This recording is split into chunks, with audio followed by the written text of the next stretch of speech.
5 আগস্টের পর বাংলাদেশে এই প্রথম শেখ মুজিবের ভাস্কর্য ভেঙে নির্মাণ করা হচ্ছে ইসলামের পবিত্র ধর্মগ্রন্থ কুরআন এবং আল্লাহর 99 নামের নান্দনিক এক ভাস্কর্য।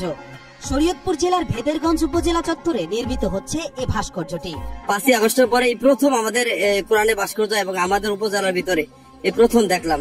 8 ফুট প্রস্থ আর 16 ফুট উচ্চতায় নির্মিত পবিত্র কোরআনের নান্দনিক শিল্পকর্ম মুগ্ধ করছে সবাইকে। তো দেখা যায় আমাদের বাংলাদেশের সব জায়গায় মুক্তির একটা প্রচলন হয়ে গেছিল, মানে একপাক্ষিক। 5 আগস্টের পরে এটা ভাঙা হয়েছে আর কি। ভাঙার পরে এটা কোরআনের ভাস্কর্য বানানো হয়েছে, প্লাস আপনার আল্লাহ তাআলার 99 নাম এটাও দেওয়া হয়েছে। নিজস্ব পৃষ্ঠপোষকতায় নির্মাণ করা হচ্ছে ভাস্কর্যটি।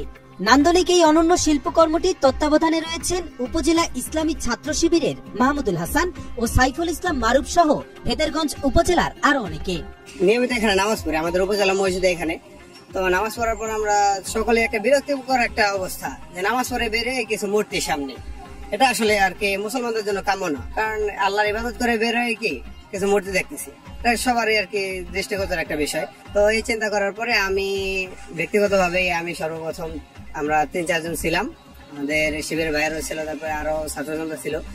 আলাপ করলাম ভাই এখানে কি করা যায়। ভাস্কর্যটি তৈরির জন্য চাঁপাইনবাবগঞ্জ থেকে রাজমিস্ত্রি আনা হয় এবং ডিজাইন অনুযায়ী কোরআনের ভাস্কর্য তৈরির রূপ দেয়া হয়।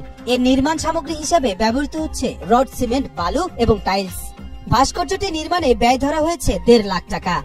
এই ডিজাইনার মিস্ত্রি যে শরীয়তপুরের আশেপাশে কোথাও নেই, তো আমরা অনেক যোগাযোগ করে এক একজনের মাধ্যমে চাঁপাইনবাবগঞ্জ থেকে আর কি মিস্ত্রি আনি। 1.5 লাখ টাকার মতো আর কি টোটালি খরচ যেতে পারে। তো এই পর্যন্ত এতখানি হইতে আমাদের 75,000 টাকা প্লাস খরচ হয়ে গেছে। এখন অনেক কাজ বাকি আছে, আপনারা দেখতে পাইতেছেন। ইসলামের প্রধান ধর্মগ্রন্থ পবিত্র কোরআনের ভাস্কর্যটি ব্যস্ততম উপজেলা মসজিদ চত্বর মোড়ে তৈরি করা হয়েছে, কিন্তু এখনো উদ্বোধন করা হয়নি ভাস্কর্যটি। উদ্বোধনের আগেই কোরআন প্রেমীরা ছুটে আসছেন দূর দূরান্ত থেকে শুধু একবারেই অসাধারণ ভাস্কর্যটি দেখতে। এখানে আপনার এই যে টাইসের আকারে আল্লাহ 99 নাম লেখা হয়েছে। পরে এখানে আপনার আরো কাজ বাকি আছে, উপরে যে স্টাইল আকারে লেখা হবে। কাজটা সম্পূর্ণ হলে আমাদের দেখতে সবার কাছে এটা ভালো লাগবে। এখানে যা দেখে তার থেকে অনেক গুণ এটা সুন্দর লাগবে। এই যে একটা ভাস্কর্য হয়েছে, আলহামদুলিল্লাহ এটা কোরআনের একটা ভাস্কর্য, এটা ইসলামিক একটা ভাস্কর্য। এটা আমাদের এই উপজেলা চত্বরে হওয়াতে আমরা সবাই আনন্দিত। মুসলিম দেশ কান্ট্রি হিসেবে আল্লাহ পাকের ইচ্ছা এটা অনেক সুন্দর হয়েছে। এই শরীয়তপুরের প্রথম এই ইসলামিক বা আরবি সুন্দর ভাস্কর্য তৈরি হয়েছে। আমরা সবাই খুশি, ইনশাআল্লাহ আনন্দিত, আলহামদুলিল্লাহ। মসজিদ থেকে আপনার নামাজ পড়ে বাইরে এই দেখতো ভাস্কর্য মানে মুক্তি দেখতো, এটা তো আমাদের মুসলিম কান্ট্রির জন্য ভালো কিছু না, ঠিক আছে। এখন যেটা করছে এটা খুব সুন্দর জিনিস করছে। শরীয়তপুর জেলাকে দেখে সারা বাংলাদেশে যদি এরকম আল্লাহ তাআলার কোরআনের হয়, সেইখান থেকে ইসলাম অনেক শক্তিশালী হবে। জানা গেছে আগামী জানুয়ারি মাসের প্রথম দিকে পরিপূর্ণরূপে কোরআনের ভাস্কর্য তৈরি সম্পন্ন করা হবে।